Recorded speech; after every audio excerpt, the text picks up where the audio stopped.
মাথায় গামছা হাতে ব্যাট। হ্যাঁ বন্ধুরা, আজকে আবার যাচ্ছি মারামারি খেলতে। তবে বন্ধুরা, আজকের খেলাটি ৬ না ৪ মারা।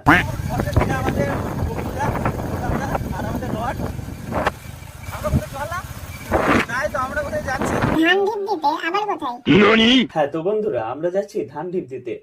তো ফাইনালি আমরা চলে এসেছি মাঠে, আর এখানে চলছে জোরদার মারামারি। আর এই মারামারি কোথায় চলছে সেটা তো তোমাদের বলতেই হয়। এই যে বড় ইউনিভার্সিটি, আরে সরি, এটা তো স্কুল। হ্যাঁ তো যাই হোক, ঠিক তার পিছনেই চলছে জোরদার মারামারি। হ্যাঁ তো আমার কাছে একটা অটোগ্রাফ চাইলো, আর আমি অটোগ্রাফ দিয়ে আমাদের খেলা শুরু করে দিলাম। চাঁদের ঝলসানি আলো থেকে বাঁচতে আমরা মাথায় গামছা দিয়ে আমাদের খেলা দেখছিলাম। স্ট্রাইকে আছে কপিল দা, প্রথম বলেই বাই 4 ওভারে 60 রান টার্গেট দিয়ে ফিল্ডিং করতে নেমে গেলাম। তো ম্যাচটি উইন হয়ে আমরা চলে গেলাম বাড়ি। আর এরপর বিকেলে চলে আসলাম আমাদের শ্রীখণ্ডের স্টেডিয়ামে। গত 3 দিন থেকে চলছিল শ্রীখণ্ড প্রিমিয়াম লিগ, আর আজ এসপিএল এর ফাইনাল খেলা, তাই দর্শকের ভিড় উপচে পড়ছে।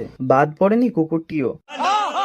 আর এরই মধ্যে শুরু হয়ে গেল ফাইনাল খেলা লিটল ফিঙ্গার ও বিএম কিংস এর মধ্যে হচ্ছে, আর এই খেলাটিতে জয়লাভ করলো বিএম কিংস।